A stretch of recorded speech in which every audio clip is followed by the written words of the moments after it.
Hello and welcome to Heartcast, where we go all Guardians of the Galaxy in this place. I'm Humphrey Erm. And I'm Christian Claus. Lifeline, give me Exo Manowar Volume 7, Armor Hunters. Alright, so we're continuing with Armor Hunters. Our third volume of Armor Hunters in a sense. Yep, definitely. But this time around we are having a bit more fun with it since it's not just a different angle or anything. So it's a full-blown prequel. Yeah, this is what I actually really liked about this volume, is that it's not just from a different angle. I don't want to see the same events happening again and again and again. I really like that it does tie in to the entire story, but like I said last episode, about kind of comparing it to the movie version, I don't think this would be part of the movie version. No, at most it would be like really quick flashback. Well, even then, because I think it's a really well done story. I really enjoyed it. I actually I was really into it. So I love this kind of story. In like, if you need to make like 5 books for a crossover, then this is kind of what I want. These are the kind of stuff that I want to see. I want to see completely different things. But that's still connected in that sense. Yeah, exactly. I mean, otherwise it's not a crossover. Right, of course. So yeah, no, it's because because as we were reading the previous volumes, I had all these events in my mind, and I had to make sure not to like spoil you in that sense in terms of pointing out like the connection, for example, between the Amalgam and the Hunters. Right. So as well as a lot more about what the armors actually do. Yeah. So because all of this I forgot that none of this was really present in the main like story. I mean, in the main Armor Hunter story, there really is this dangerous force that arrives at Earth. Like it's just, oh crap, these guys are dangerous. Right. And I love seeing the transformation of like Rebo as he becomes a primary. Well, I don't think there was a real transformation, you know what I mean? Like, we saw him before and we saw him after. There was, like, no real slow transformation, you know what I mean? More before and after rather than a long transition. Yeah. That's fair. So, but still, I just feel because, I mean, he was so humorless in in Armor Hunters and all that. Just really you could see that the time between, like the third issue of this volume, and then their first appearance at the end of I guess it was Exo Manowar Volume 6. Yep. So, between those moments, they obviously must have done a lot more. And Well, didn't they mention what mission they were on in Exo Manowar Volume 6? I think so. So they say something. But we see who they died, though, that, like, squid guy. So we know that, obviously we know that it's not Earth that's their next target in this volume. But, it's kind of interesting to see this character who we just saw as dead as his first appearance for us. Mm-hmm. And then they're actually seeing it like, oh, yeah, no, he was part of all this. He was part of the gang. And then, I don't know, I like it when I feel this is well done in terms of this whole sort of piecing it together. Yeah. Because it's not super important. I mean, he's just there, really, this guy. But it's still kind of like there's a whole story going on. There's a whole world here. And I like the pieces we were getting. Oh, yeah, definitely. So, and also, I mean, we obviously already had aliens from the get-go. I mean, Valiant starts off with aliens, with Divine.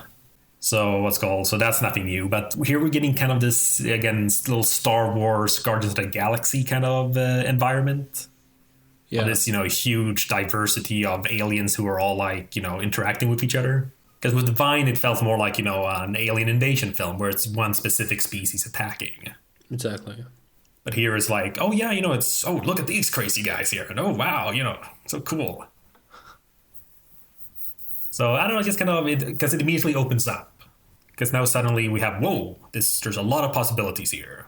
Yeah, well, like, again, I feel like this is an interesting, different type of story. I mean, I don't know much more of Guardians of the Galaxy than that one movie.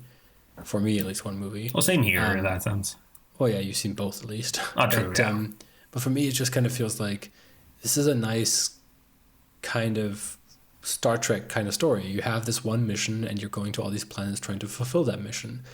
Sure, the mission isn't necessarily like good in that sense, if you say it like that. It is a mission that you can get behind. I mean, from their point of view, yes, there's this entire, race of, or like a infection, so to speak, as they call it, that is spreading across the universe, and they have to stop it. It kind of seems the way that Primary kind of becomes more and more heartless, because it doesn't really look like they destroy planets right away. You know what I mean? Like that whole cleansing thing that they do, it kind of felt like that wasn't something they did immediately. It was something that they then figured out later that they had to do because they realized that this suit can contaminate pretty much anyone. Did I read that right? Yeah, honestly, no, this was something I was thinking of a bit.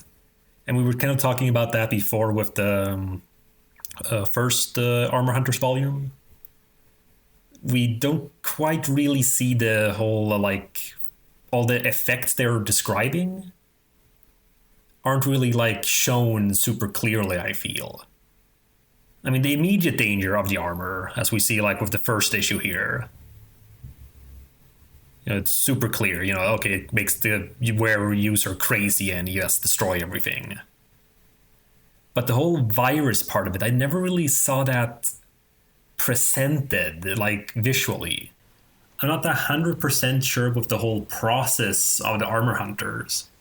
Okay. I mean, they explain things well enough. I mean, we have a lot of, exposition, but it makes sense because they don't know what's going on. Yeah. So did that guy get any other name than Control? I didn't see one.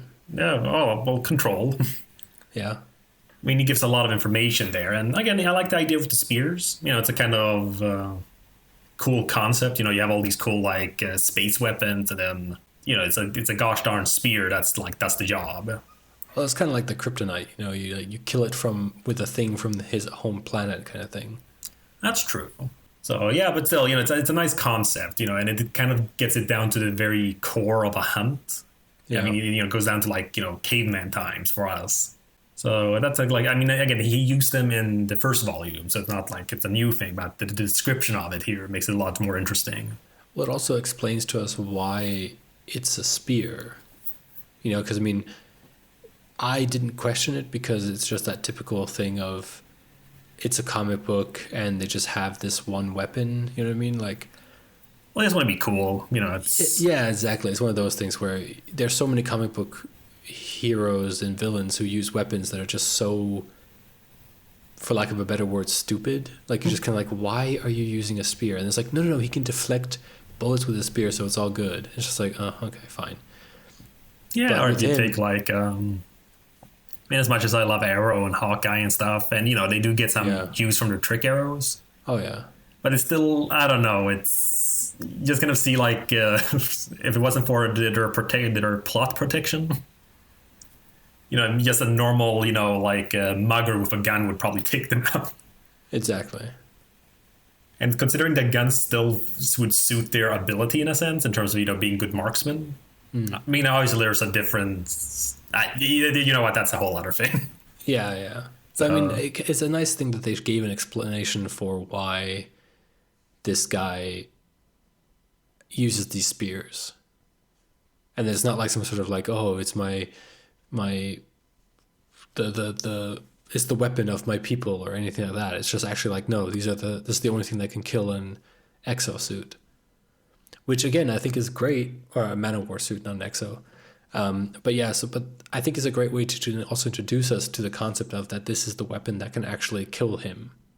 This can kill Eric, and I like that. I like the idea that we have something like that now. Yeah, because I had this actually kind of at the end, but since we got to bring it up, with Capshaw giving Neville, one of those spearheads. Yeah. I mean, that made me think of, just the whole like Superman giving Batman, some kryptonite. Yeah. Yes, this whole, that like there's this trust, but the trust in the other too. Only that, Eric wasn't the one who gave it. Oh yeah, no, definitely. That definitely makes it more. Yeah, so it's very little like that whole Batman Superman thing because Superman was the one who gave it to Batman. I mean, here is basically someone betraying the trust of one person to show their trust in another. So that sounds like the Valiant version. Yeah, pretty much. Yeah, actually, now that you say it. Everyone's a bastard. Yeah. So yeah, no, but I like the idea because it's such an obvious Chekhov's gun. And, like they'll probably save it. Yeah. But it's a great thing to have back there because either something will happen where they will need to use it on him, or there'll be another villain that could be used on, or a villain grabbing it to use it on. I mean, there's just having it present like that, will open up some stories. Do you know what the answer is? So I'm not at liberty to say. Okay. So, but yeah, anyway, so like the whole armor hunter process. So again, the spear thing there, it's great, it's cool. And, like in the hunting itself, like it reminds me a bit, I never got to play it, but did you hear that game called Evolve? I don't think I have heard it, no. So it's basically kind of like a variant of like Left 4 Dead. You have a lot of players who are the hunters, and then one player plays this like creature that can evolve throughout the game, like throughout the match. Oh, okay, that sounds pretty cool. Yeah, it was supposed to be pretty cool, but it had a bunch of weird problems. So, but that's neither here nor there. We're not a video game podcast. Not yet. Not until Valiant starts making video games. Oh yeah, the little hardcast game we've been talking, or the hardcore game we've been talking about. But anyways, it kind of reminds me a bit of that because, and I also like the fact that it's not simply up to what's called primary to do all the work. Like even though he's the one who has to give the killing blow because he's the one with them, with the area with the spears. I like that everyone can still help out. Yeah, everyone has a purpose. Exactly. If nothing else, to distract, to be bait, and the fact that they actually can do things. Mm. Like, just Quartz running in there and giving him a smack with his hammer. I did love that thing where God, I forgot the name again. Helix? Helix, yeah, when she phased and then the spear flies through her. Yeah. I thought that was a really good use of like the powers and stuff like that. And yeah, again, it's just a nice, thing to see in this little routine, I guess they have. But yeah, you're right. I'm not really seeing the whole. I was checking out the last, like the second issue. Yeah.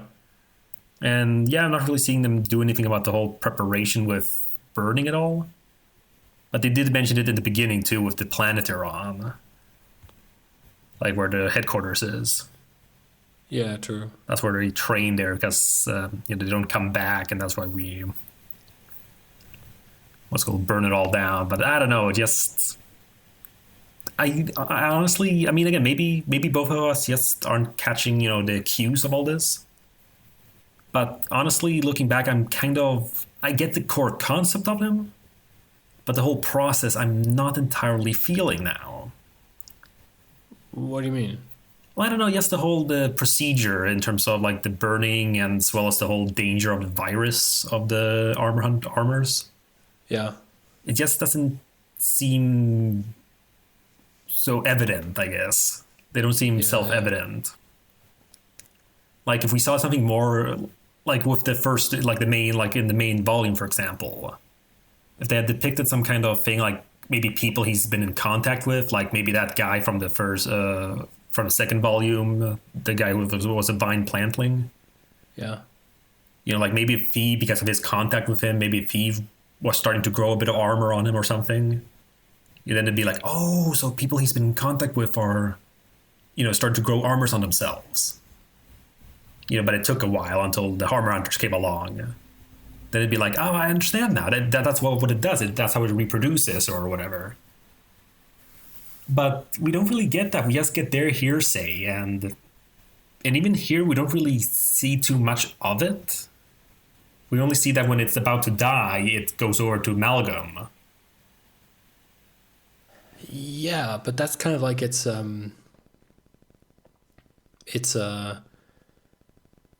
during dying. I mean, it's like with a lot of animals and stuff like that. Then also just they find, they get desperate. They realize, okay, we're gonna die. So now they start like branching out, trying to find something to attach themselves to. I mean, a lot of insects are like that too, and all that kind of stuff. So I feel like it seems very natural that it would then find the next person or hurt person or animal or whatever they need, and then attach themselves to them, and then start kind of like growing out and then overtaking them, kind of like a lot of other parasites do as well. Oh yeah, no, that I'm fine with. It just they give the impression that just their presence alone would like spread this like contagious disease. Yeah, but then again, you gotta kind of assume that they're also being a little bit kind of like fear mongering about this whole thing. That they're basically just saying like, look, we can't trust this thing. We don't know if it works. I mean, it could have been that all of this is just a plot, like a behind the scenes kind of plot for just some person hates the Manowar suits, and now he's kind of made this whole story that they're going around killing people. And I mean, obviously, yes, they are, but you know what I mean? Like it feels like maybe there's something else to this. And the idea that they also want to destroy worlds, that maybe that has some sort of benefit to the to some party. So I feel like nothing feels unnatural so far to me. It feels like they're being told a lot of stuff, they're believing it, and then they're acting upon it. That's all I kind of need to know at this point right now. Yeah, no, I agree. I mean, again, like the overall flow of it works. Just for me, it's one of those things where you're then suddenly like, wait a minute. I don't know. I don't, maybe it's just splitting hairs or whatever here. I don't know. Well, we can talk about other stuff though, because I don't really have like a firm point on it, so it's hard to argue it. Right. So, but yeah, something I kind of felt while reading it here and getting like the full explanation. Yeah, but I gotta say, I am really happy that we got to see more of the armor hunters, because again, at the end of that whole their own crossover, that whole event comic, with most of them dead or fleeing, I felt like that would be the kind of the end of it. That's all we hear from them. But I kind of like the idea that now they have. Not only are they the only ones. Are not only are they not the only ones, but now we get to see a little bit more about them, which kind of makes you feel like something else is going to happen too. Like maybe they're not completely dead. I don't know. I mean, yeah, I guess I'm still kind of in a DC Marvel universe where people can come back to life. Well, we'll see how it goes. I mean, we know Quartz, is just kind of blind and in that what's called prison guarded by Bloodshot. Right. And Helix we know is, on the run, because they assume she was dead. Exactly. So, but yeah, I don't know. It's, but yeah, it definitely helps, because as I've said before, killing off characters, while it can be powerful, it can also feel, especially for something like this that's serialized, you're removing possibilities, like more things you could do with the character.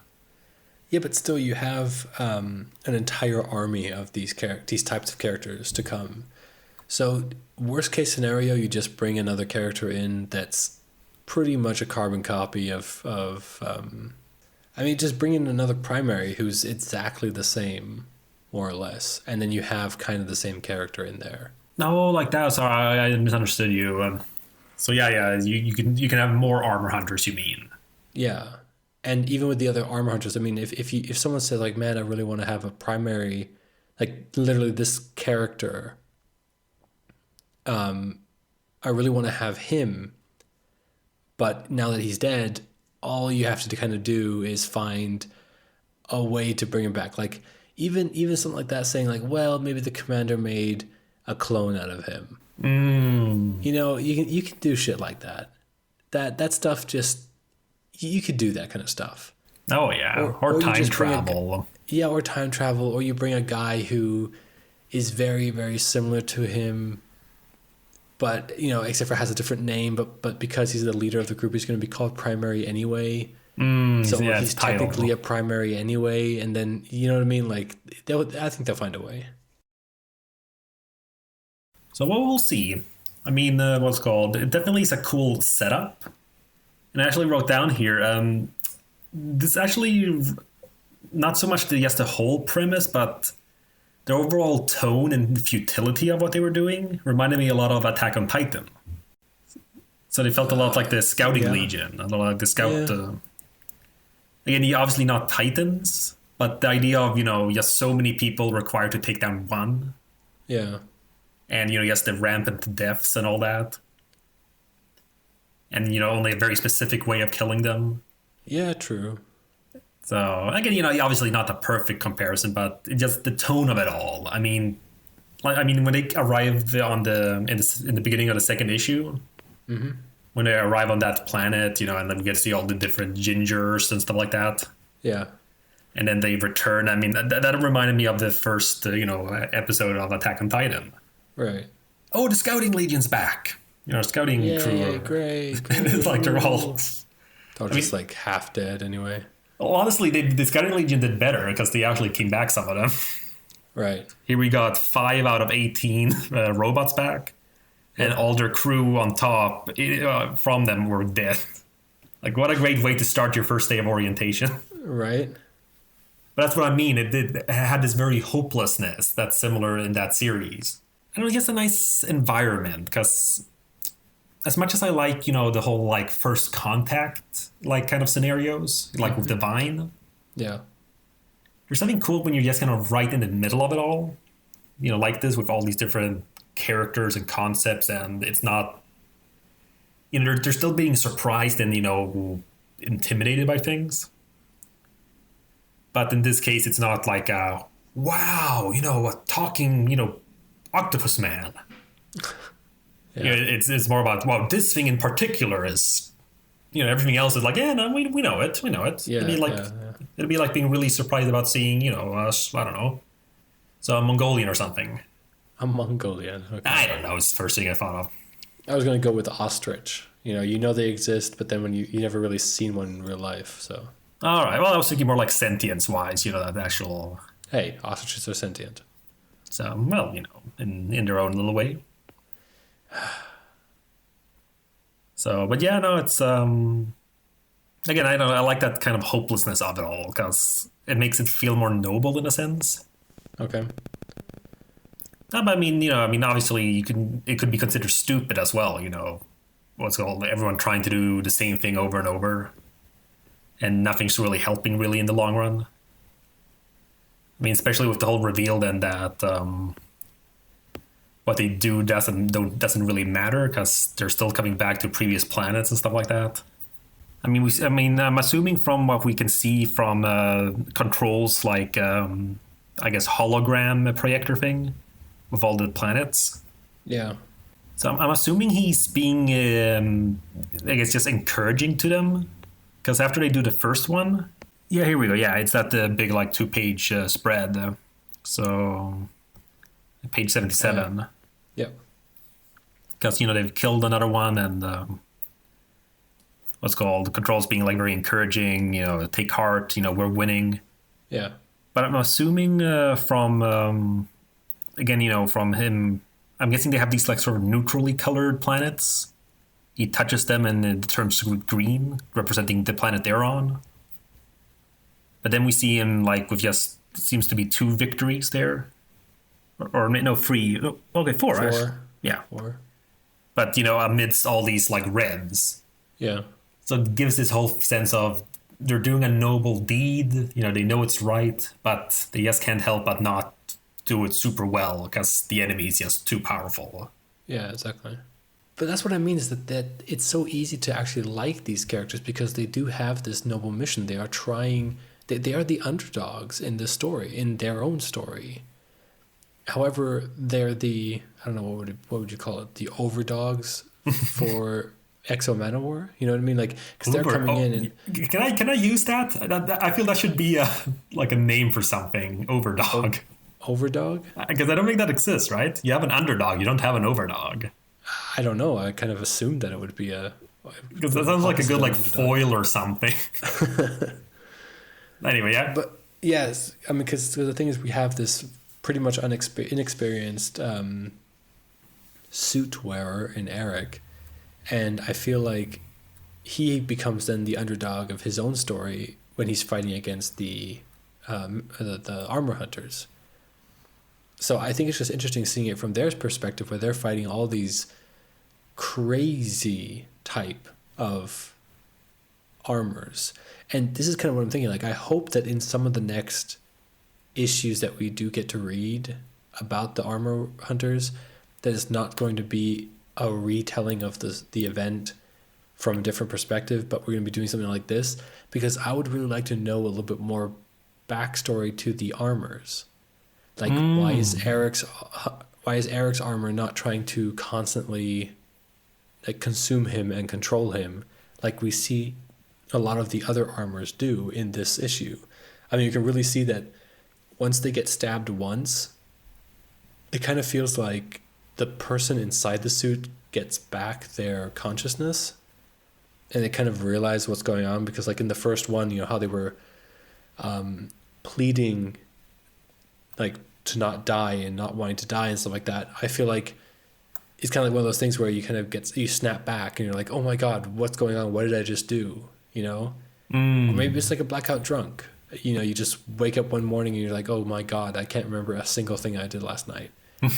And I feel like this would be interesting to talk about and to find out about, you know? And they've shown already that they are willing to tell a completely different story that's kind of related to the big crossover event, but not really. So I really hope that one of the next comics that we're going to read, because I think we still have 2 more to go that tie into the Armor Hunters. And I really want to see that more than like anything else. No, I agree. I mean, because they are, I mean, very purposefully mysterious. So, but I'm still kind of wanting to understand, even after having read. I mean, we'll see when we get there. It'll be a while. I mean, I've read all 50 issues of the original run. So of Exo Manowar. Wait, do you mean original as in 90s? Well, no, sorry, yeah, as in the reboots. Okay. The thing is, they have a new series of Exo Manowar starting at #1 now. Oh, Jesus. So now, okay. Well, how are we going to start talking about can we call the 90s version the original or the 90s or something like that? Like, let's give it a name so we always know which one we're talking about. Yeah, no, I mean, yeah, it's... And so it begins also in the Valiant universe. Now we have to start specifying what universe we're in and what side universe, what Earth 2, 3, or 45. So yeah, no, exactly. It's Are they going to do that though?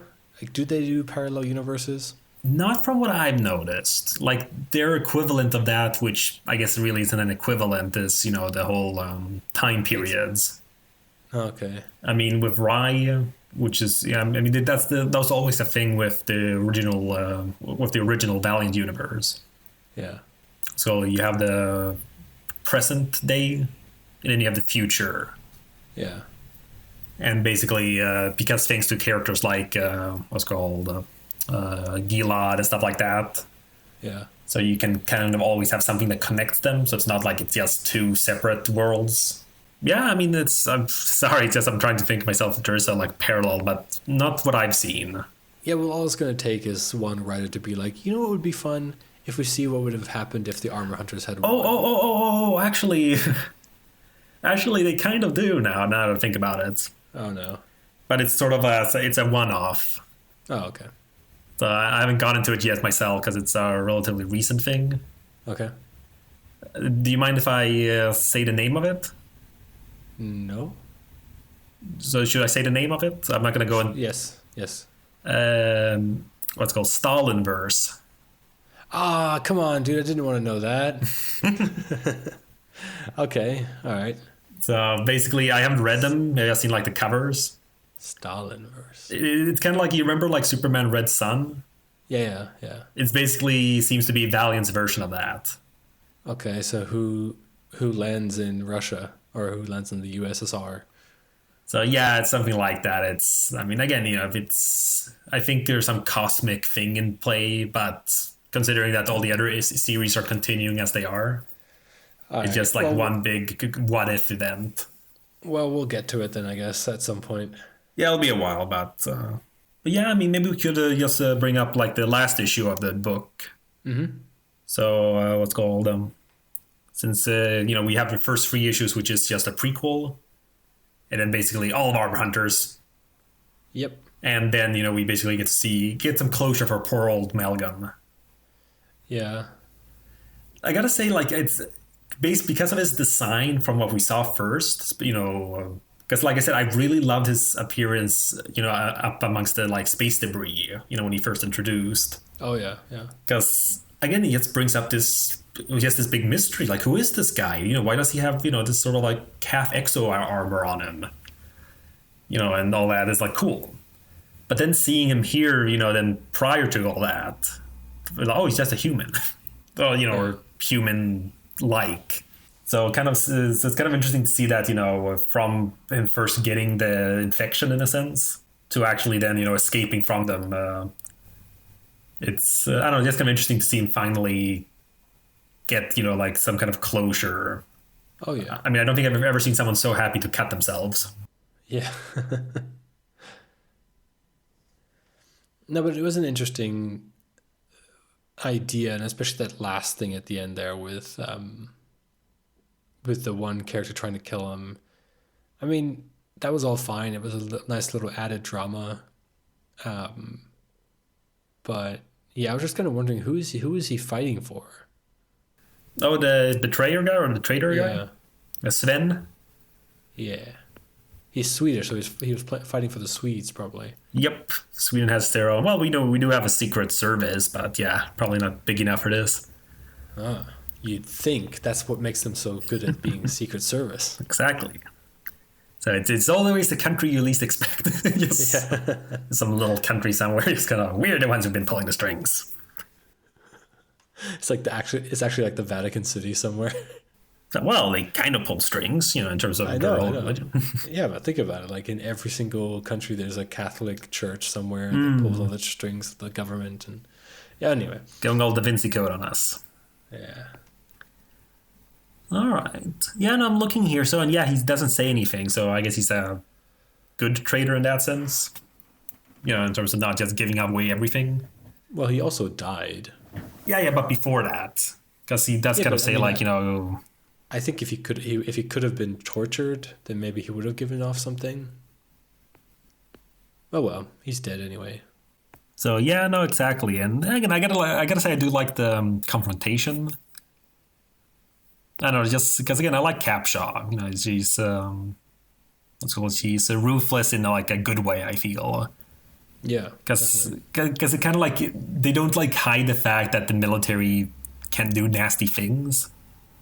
And like in here, it's very nice just the whole, does that include torturing the information out of you? Torture? Don't you mean enhanced interrogation?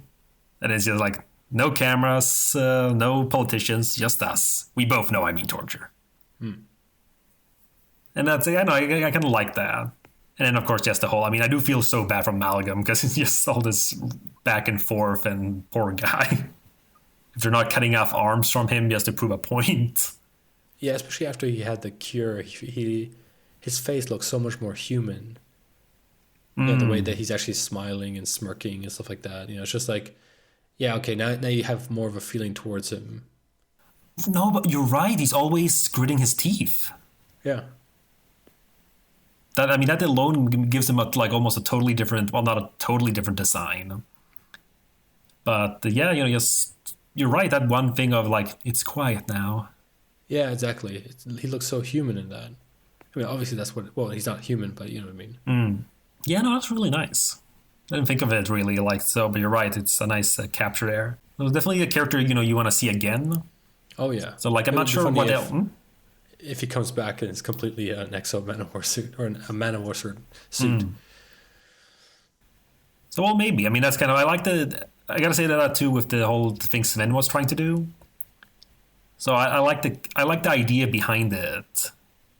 The idea that if we can kill him, and till there's like nothing left, like let it take over him entirely, it'll Yeah. just become a ball like the one Auric has, and then with that he can like sell to those I've spied with are very interested in possessing such a thing.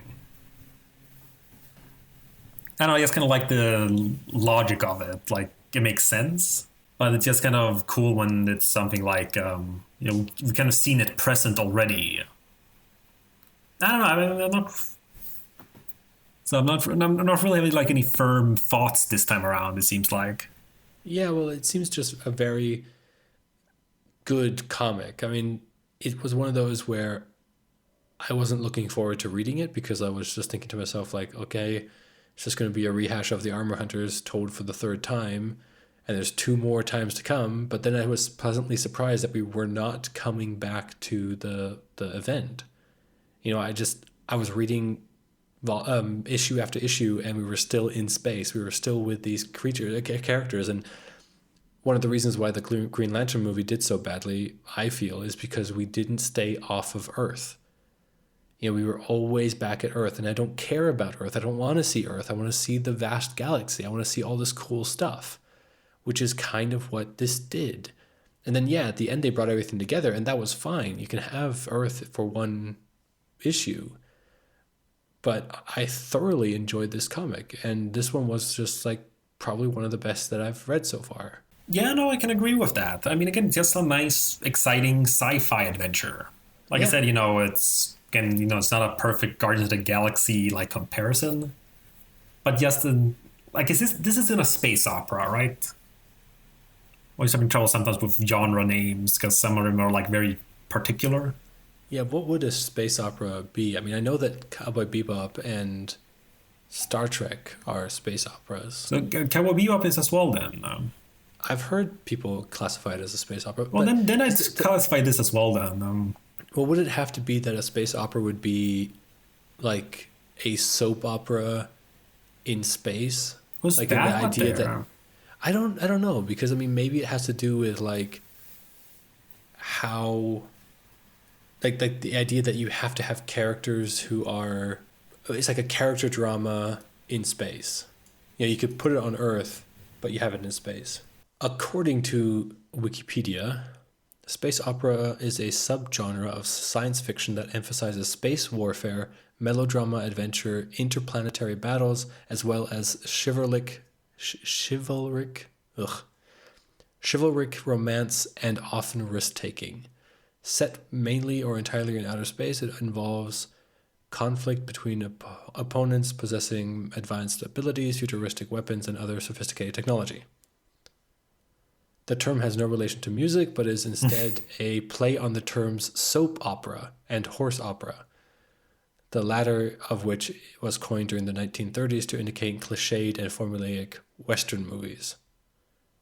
Yeah. Well, then definitely. Yes, it did have something to do with soap opera, so it had to be to do with all the drama and stuff like that. So yes, this is definitely a space opera.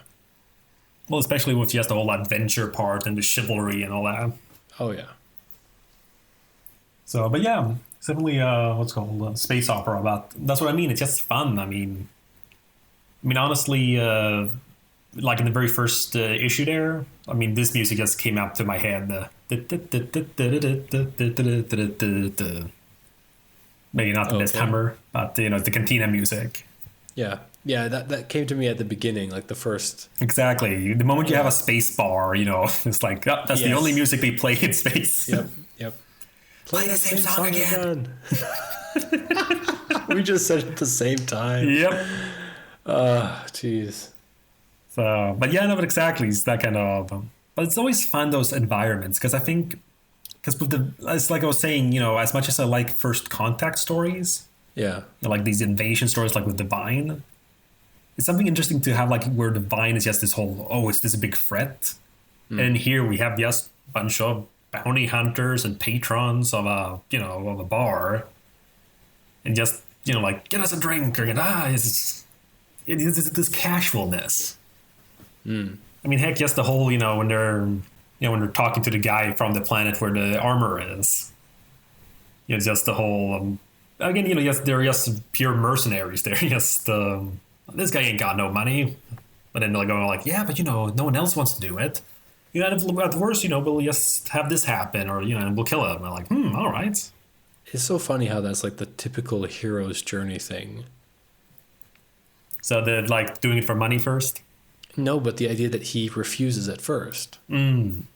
It's so classic. And I just realized it now when you mention it again.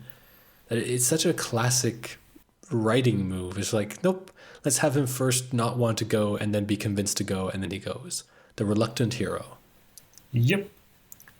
Well, I mean, this isn't a podcast about writing theory, but the whole point of it, as I've understood it, is yes, it's basically a form of sacrifice. So I mean, even if they don't know it yet, because they obviously don't take it seriously at first, prior to arriving. Yeah. But in retrospect, it was a big sacrifice they did. Oh yeah. They could have just kept hunting those, whatever they were called, those creatures that were from those teeth, from like these mating teeth or whatever, mating tusks. Which sounded like such an MMO RPG quest. You're right. Didn't it though? Like it was. I was thinking to myself, like, this is an MMO right there, where it was just like, I think the line that he said was just so brilliant. I'm going up to it now. It's so typical of an MMO.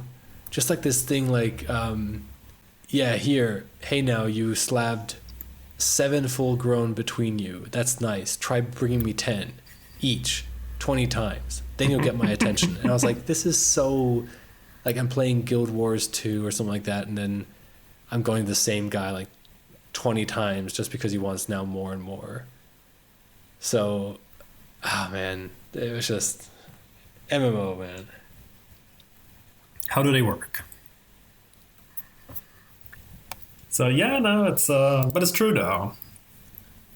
So he's expecting an exclamation point over the guy then who had the quest. Right, exactly. So this quest is too high a level for you. Earn my respect first by getting me seven full-growns. What? Longbard. I don't know. Whatever they were. Yeah, no, it's a bramble. Oh yeah, true. That's what it's called. Yeah. Totally skipped over those things. It's just like, here's science talk or sci-fi talk. Well, that's the thing. I mean, that's also part of what I like about them. I mean, some writers are better than others with it. Like this time around, because it's everything's so quick. Like obviously you can't there's no point of putting super much thought into every single character in the panels. Oh no, of course not. In terms of unique biology and like who they are and fashion and stuff like that. But but it works fine, with those mentions. Like, just from the context clues, we can figure that they're, a large, probably dangerous creature, and it's probably not very pleasant, like, not just like danger-wise, but just, probably like slimy or disgusting as well. Like, it's not very, it's not a very honorable job getting those. No. But speaking of which, it's one of those things I always feel, because overall they have some nice designs for aliens. But some that I kind of feel, again, I hate to say like lazy or anything, because, it's, besides being subjective, it's also, what's called, it's kind of mean in that sense. But at the end of the first issue, like after those two that they're talking to, yeah. what's called, after telling their story, I don't know. Like I always feel the green tentacle armed aliens for me has always been sort of the laziest design. Okay. Yeah, I don't know. Just something I always feel because part of me feels because I've drawn them myself sometimes. And like it's such a quick way to make them alien-like because they don't have arms and hands. Right. But at the same time, it also feels like I couldn't be bothered drawing arms and hands. Again, the artist is doing a good job throughout these issues. It's definitely not that he can't.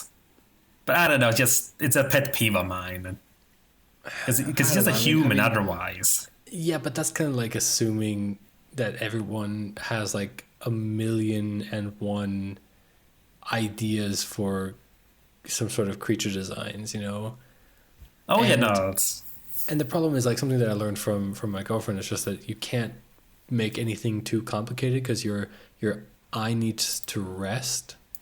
So like that's, for example, a reason why the creature is bald but has like these kind of like bumps on his arm. Because if he had those bumps on his head as well, that would just be too much. Your eye doesn't have any time to rest on anything. And I feel like we have one creature here who's kind of complicated, the little gray alien that's there.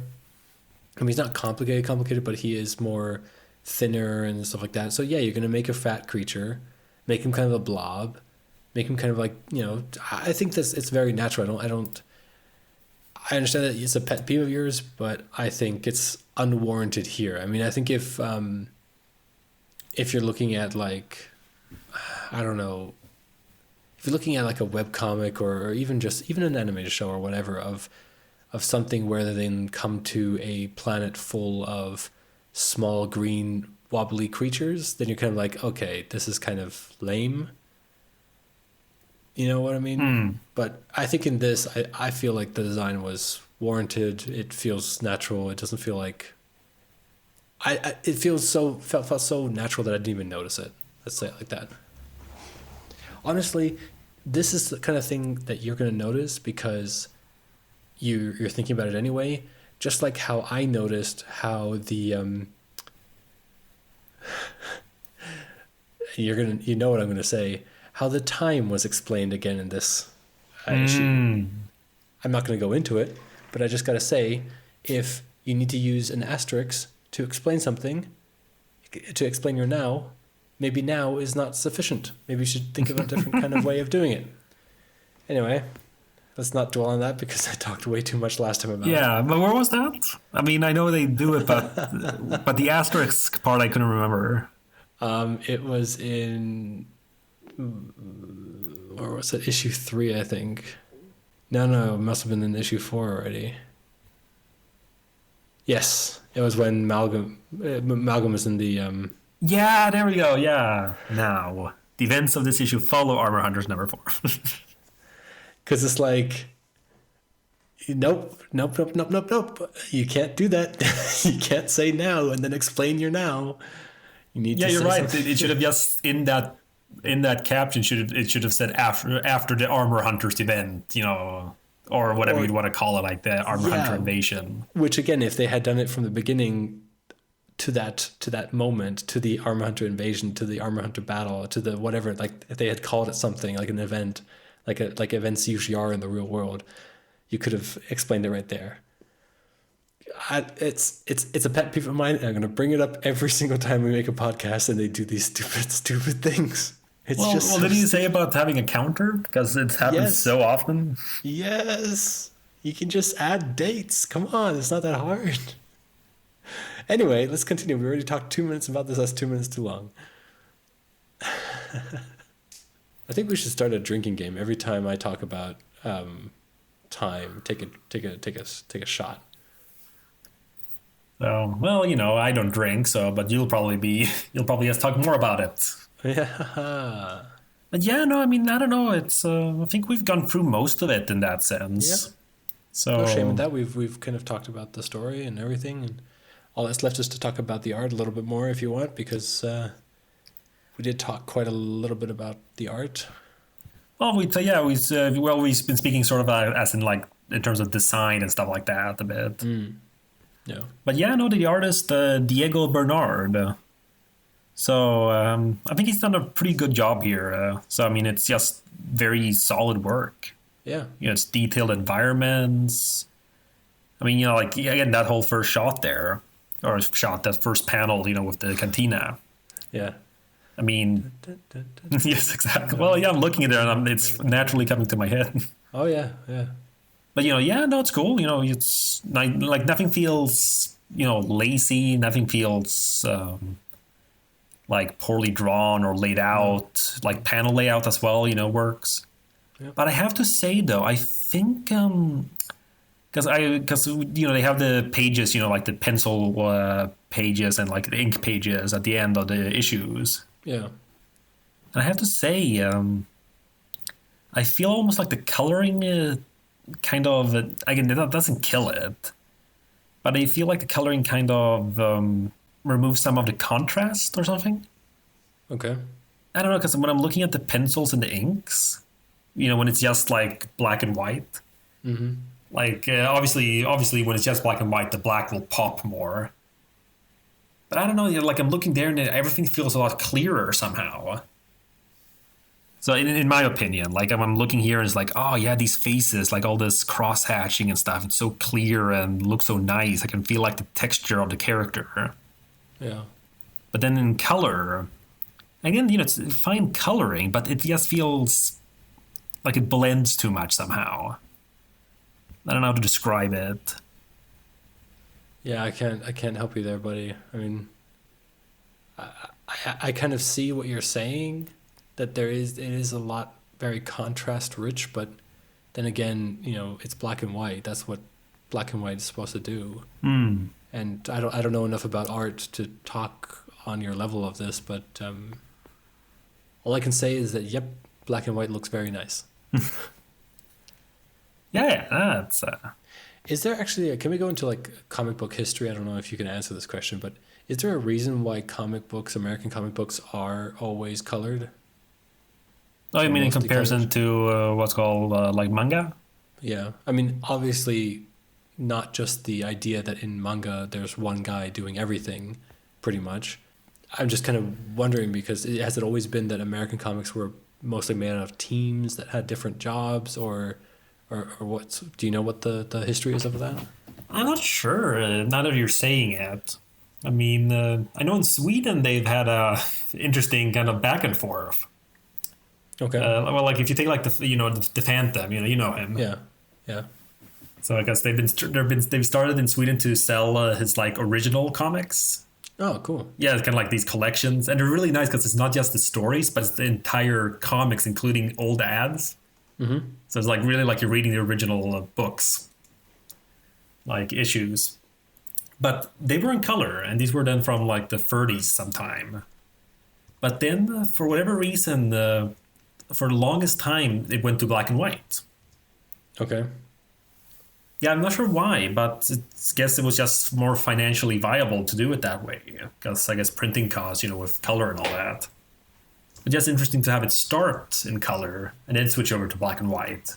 Exactly. That is kind of weird. And then it's not until like more modern printing techniques and digital coloring that, they started doing color again. So, but I think within the American comic book market, I think it's just a big thing of like quality, I guess. I mean, why would you want to read a black and white comic when you can have a color one? That's very true. I think like yes, competition wise, if you started selling, just black and white comics, I think even if you're doing like good work, like if it's like well drawn and good stories, it'll feel like a downgrade. I mean, who buys a black and white TV when you can have a color one? Yeah, I guess. I mean, I guess it makes sense. Maybe it's just a luxury thing, and especially because the U.S. was so rich after the World Wars when these kind of things started becoming more mainstream. Well, they were mainstream before and during. Well, I mean, yeah. Well, I mean, World War One. Oh, like specifically. that. I mean, I did say World Wars, so but I mean, yeah, but like after World War One, I mean, America was prospering a little bit more than. Actually, were they prospering, or was that the Great Depression? Well, yeah, right after. Well, you get the Roaring Twenties, and then you get the Depression. Yeah, yeah, yeah. So that's what I mean is like because maybe that had to do with it that they just had so much money that they were like, fuck it, we'll just color everything. And we Yeah, have but the it was money, who all gives a colored shit? during the Great Depression too. During all these, so I think it's just a standard in that sense. Like Yeah, it's but then again, they the were way it also was. making movies. They were also making movies during the Great Depression. So I mean, it's not like even during the Great Depression, there were still people in luxury. Oh yeah. So that's what I mean is that there's. I think it'd be weird. I mean, I'll find out. I'll let you guys know in the next episode why U.S. comics were always in color. I'll just research it. I don't know because I want to know now. I want to know. Yeah, I mean that'd be interesting to hear. I mean, and also things like this is also interesting because all of these like printing techniques have decided on like the means and like styles of drawing. I mean, that's the beauty of today. Thanks to like all the digitalness, you can do like anything, Yeah. like draw in any style, and the quality will look good in that sense. So, but here, of course, you can't do like a painted, you can't go like all Alex Ross and have that be reprinted all the time. I mean, obviously you can, but not for like a comic book. So it's it's just a lot of stuff like that where all those like limitations decide on things. But I think that's about it. It's a little scatterbrained episode, but Yeah, we also had a little bit of technical issues with my microphone and our Skype and Discord and Google Hangouts. yeah, no, it was a little weird. I think that probably threw us off a little. Yeah, a little bit. But yeah, we liked it a lot, and It was a good comic. Looking forward to the next one, which is Armor Hunters, whatever, something. Yep, Armor Hunter's Bloodshot. Okay, great. So yeah, it's unfortunately not the way you want it. Ah, god damn it. Are we gonna look at Bloodshot standing in a cave for 5 issues? Well, no, that's at the very end. That's the last issue. Okay. The last issue is just him standing in the shadows in a cave. No. It's like one of those avant-garde film student videos or films. L'artiste est morte. Yes. Oh no, Prometheus. Prometheus. Yeah, she says it wrong. Oh right, okay, yeah. Prometheus. Almost, Chris. So close. That was the 38th episode of Hardcast, detailing Exo Manowar Volume 7, Armor Hunters. For more content from me and Chris, follow us on Twitter at Humphrey_Erm and at Christian D. Claus. So for more Valiant news and reactions, follow us on Facebook on facebook.com/Valiant Hardcast. You can find our entire backlog of episodes at valianthardcast.podbean.com. And well, I already said it, but catch us later for our next episode discussing Armor Hunters Bloodshot. Ah, shit. You gotta keep that.